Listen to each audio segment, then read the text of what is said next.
சத்தியத்தை பேசும் சம்பவங்கள். தேவனுக்கு மகிமை உண்டாவதாக. இன்றைக்கி ஜனங்களை நோக்கி, இஸ்ரவேல் ஜனங்களை நோக்கி யோசுவா கொடுத்த ஒரு ஆலோசனை இன்றைக்கும் நமக்கு அவசியமான ஒன்றாகிருக்கு. இன்றைக்கும் அது ரொம்ப ரொம்ப அவசியமான ஒன்று.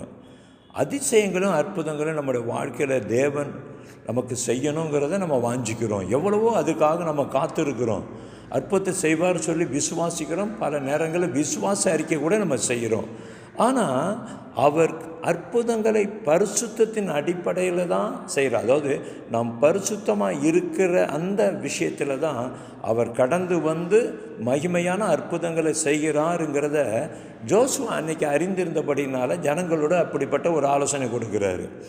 இன்றைக்கு கூட நம்முடைய வாழ்க்கையில் அற்புதங்களை செய்யணுங்கிற வாஞ்சை இருக்குது, உண்மை. செய்வார் என்று நம்ம நம்புகிறோம், அதுவும் உண்மை.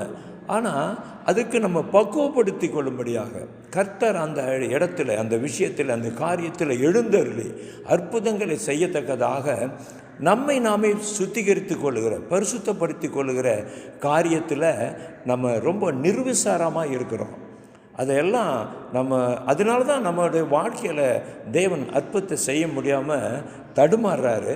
அவர் செய்ய முடியலன்னு அவர் அங்கலாய்க்கிறார்.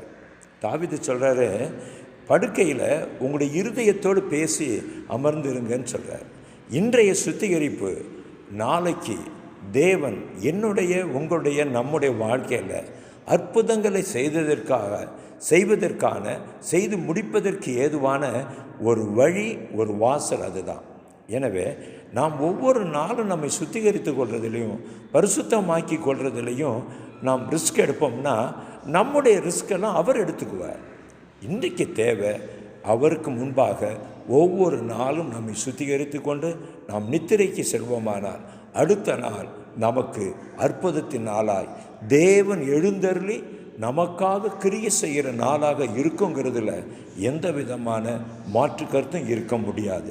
கர்த்தர் அற்புதத்தை செய்ய எழுந்தருளி வர, எழுந்தருளி நிற்க, எழுந்தருளி கிரியை செய்ய வாஞ்சிக்கிறார்.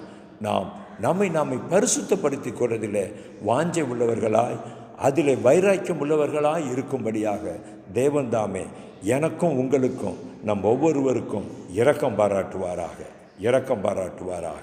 ஆமேன், ஆமேன்.